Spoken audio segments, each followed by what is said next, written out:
أعوذ بالله من الشيطان الرجيم بسم الله الرحمن الرحيم السلام عليكم ورحمة الله وبركاته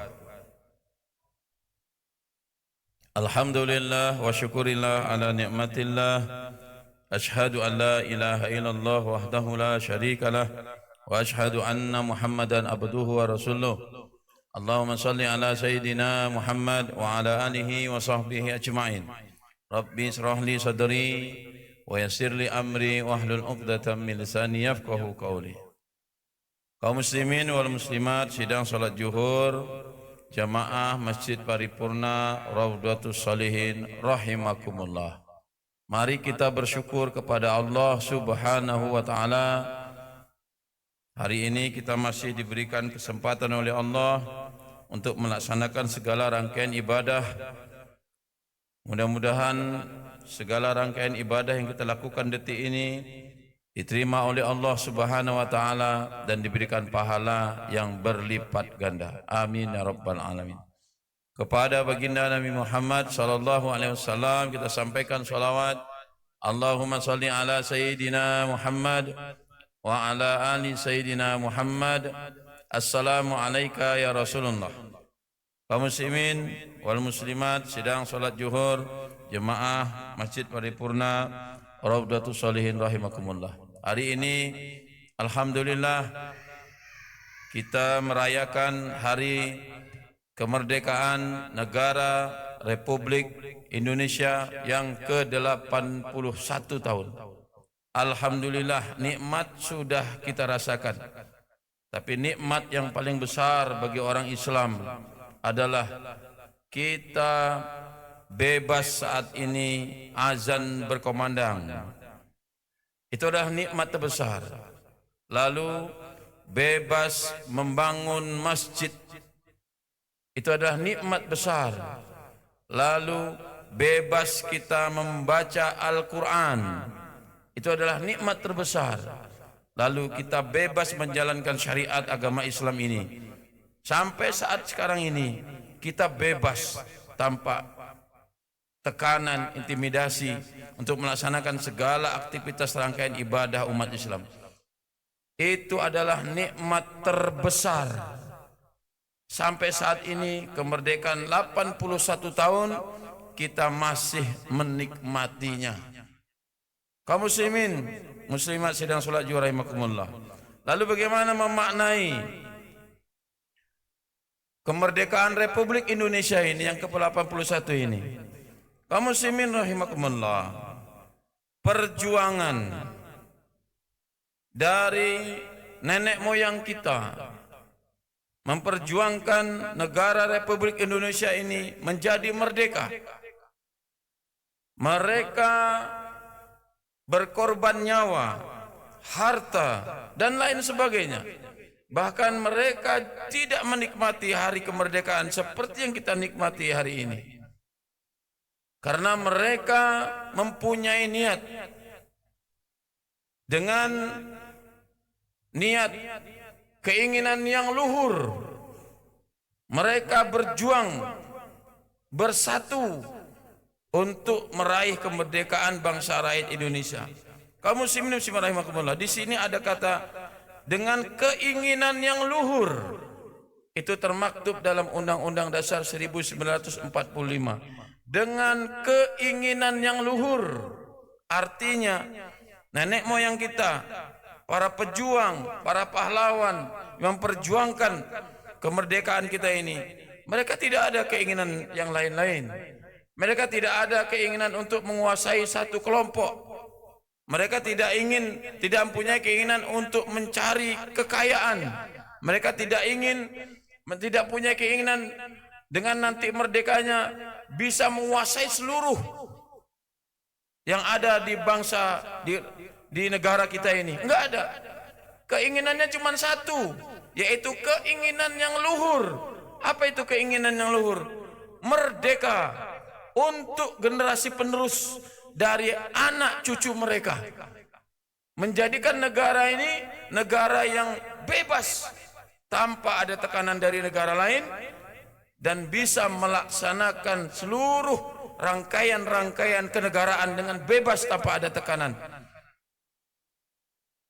Berdaulat secara hukum di negara kita ini. Keinginan yang luhur mereka hanya ingin merdeka dari penjajah Jepang, dari penjajah Belanda.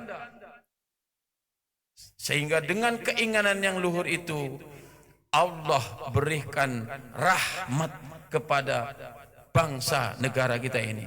Maka di Undang-Undang 1945 dengan rahmat Allah, jelas di situ. Bukan Tuhan lain yang disebut. Jelas di situ. Walaupun di negara kita ini ada 5 negara, ada 5 agama, tapi jelas di situ dikatakan dengan rahmat Allah dan dibarengi dengan keinginan yang luhur, bisa bangsa Indonesia ini merdeka. Dengan keinginan yang luhur itulah bersatu berjuang. Maka dengan keinginan luhur bersatu berjuang untuk kemerdekaan, Allah berikan rahmat kepada bangsa kita ini. Kaum muslimin muslimat rahimakumullah. Sehingga Allah berfirman dalam surat Hud, A'udzubillahi minasyaitonirrajim.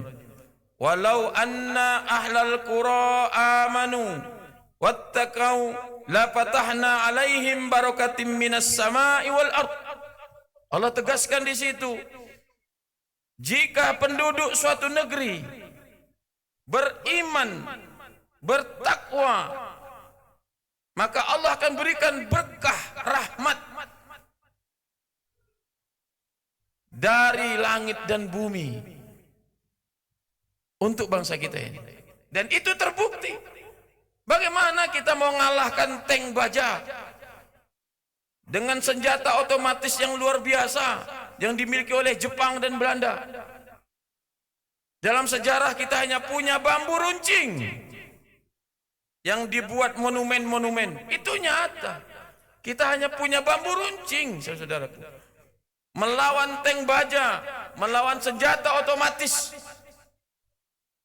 Tapi berkat rahmat Allah dan dibarengi dengan keinginan yang luhur, tank baja, senjata otomatis kalah dengan bambu runcing.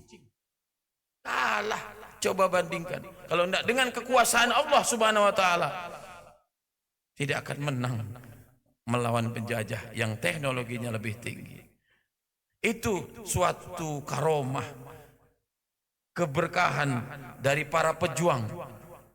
Tengok para pejuang kita. Ada yang memakai jubah, ada yang memakai sorban. Di Penegoro pakai sorban dan jubah. Cut Nyadin, semuanya.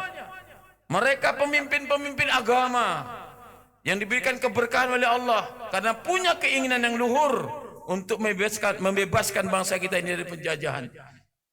Kalau tidak punya keinginan yang luhur, enggak akan merdeka bangsa kita ini. Karena lawannya berat. Kamu muslimin rahimakumullah. Itu yang pertama, memaknainya. Kita harus tahu bagaimana perjuangan bangsa kita ini berat. Yang kedua, tugas kita sekarang dalam mengisi kemerdekaan ini tentunya harus disinergikan dengan niat dan keinginan yang luhur dari pejuang-pejuang kita dulu. Tidak ingin memiliki sendiri, tidak ingin menguasai sendiri, tidak ingin satu kelompoknya yang menjadi pimpinan di Indonesia ini dulu. Maka mengisi kemerdekaan sekarang ini, generasi penerus kita ini harus sinergi dengan niat dari para pejuang kita. Kita harus mempunyai keinginan yang luhur untuk mengisi kemerdekaan bangsa Indonesia ini. Tapi cobalah sekarang ini kita lihat. Satu partai ingin menguasai satu negara. Satu kelompok ingin menguasai satu negara. Satu adat ingin menguasai satu negara. Bahkan satu orang pun ingin menguasai satu negara. Menumpuk harta, mengambil semua yang ada di Indonesia ini untuk kepentingan pribadi, untuk kepentingan kelompoknya, untuk kepentingan plot politiknya, untuk kepentingan partainya. Tidak nyambung dengan keinginan yang luhur. Untung Indonesia ini kaya. Jadi diambil sebanyak-banyaknya pun masih tetap kaya. Masih tetap kaya. Tapi tengok nanti, kalau sudah merajalela, Allah akan berikan azab atas bangsa kita ini. Naudzubillah, summa naudzubillah. Karena leluhur kita pun tidak akan ikhlas melihat keadaan-keadaan yang seperti itu. Sekarang ini kita saling mencela mengisi kemerdekaannya. Kita saling memfitnah mengisi kemerdekaannya. Kita saling membuat meme-meme di TikTok, mengejek orang, memfitnah orang, merendahkan harkat martabat orang. Kita menghina presiden, kita menghina menteri, kita menghina gubernur, kita menghina bupati, kita menghina wali kota. Dan kelompok mereka pun menghina yang menghina. Akhirnya pecah belah. Maka janji Allah, rahmat itu tidak akan turun di Indonesia ini. Maka Allah akan cabut rahmat dan keberkahan dari langit dan bumi, dari janji surat Hud tadi. Kalau ada masalah dalam mengisi kemerdekaan, tengok Allah cara untuk menyelesaikannya. A'udzubillahi minasyaitonirrajim. Fabima rahmatin minallahi lintalahum walau kunta fadzan ghalizal qalbi lan faddu min haulik fa'fu anhum wastaghfir lahum wasawirhum fil amr fa idza ajamta fatawakkal 'ala Allah innallaha yuhibbul mutawakkilin. Kalau ada masalah, fabima rahmatin minallahi lintalahum, wahai Muhammad, ini Nabi Muhammad yang dikasih ajar oleh Allah, maka itu ajaran bagi kita. Berlaku lemah lembutlah kau, berlemah lembutlah kalian umatmu dalam menghadapi permasalahan-permasalahan kehidupan masyarakat, negara. Dengan lemah lembut itu Allah turunkan rahmat atas sikap itu. Walau kunta fadzan ghalizal qalbi lan faddu min haulik. Jangan keras hati. Jangan saling mencela, saling mencaci, saling mencemooh. Kalau punya perasaan dan sikap seperti itu, kalian akan terbelah dan akan terjadi bentrokan dan perpecahan. Harusnya bagaimana? Fa'fu anhum, saling memaafkan atas apapun yang terjadi masalah itu. Setelah itu saling mendoakan, wastaghfir lahum, mendoakan keampunan oleh Allah dari kelompok satu kelompok lain, politik satu politik lain, partai satu partai lain, individu satu individu lain, saling mendoakan kebaikan. Lalu dengan dua dasar kemaafan, fa'fu anhum wastaghfir lahum wasawirhum fil amr, dengan dua ini bermusyawarahlah dengan baik, maka akan dapat hasil musyawarah itu yang baik. Tapi tengok sekarang, musyawarah dilakukan dengan angkat meja, angkat kursi, angkat mikrofon, mencaci, memaki, menghentak partai satu partai lain, keinginan satu keinginan lain, kepentingan satu dengan kepentingan lain, demi pendonatur. Maka kacau akhirnya negara kita ini. Kalau demokrasinya, musyawarahnya tidak berdasarkan fa'fu anhum wastaghfir lahum. Kalau berdasarkan fa'fu anhum wastaghfir lahum, musyawarah dengan baik, dapat keputusan itu, fa azamta fatawakkal 'ala Allah, serahkan kepada Allah. Innallaha yuhibbul mutawakkilin. Allah senang kepada bangsa yang menggantungkan kepada Allah, maka Allah akan turunkan rahmat kepada bangsa ini. Maka yang terakhir memaknai bangsa Indonesia ini merdeka, berdoa, menjalin persatuan, ciptakan generasi penerus, generasi yang bisa menghargai perjuangan nenek moyang kita. Maka Indonesia menjadi baldatun thayyibah wa rabbul ghafur. Amin ya rabbal alamin. Demikian mudah-mudahan bermanfaat. Subhanakallahumma bihamdika asyhadu an la ilaha illa anta astaghfiruka wa atubu ilaik. Assalamualaikum warahmatullahi wabarakatuh.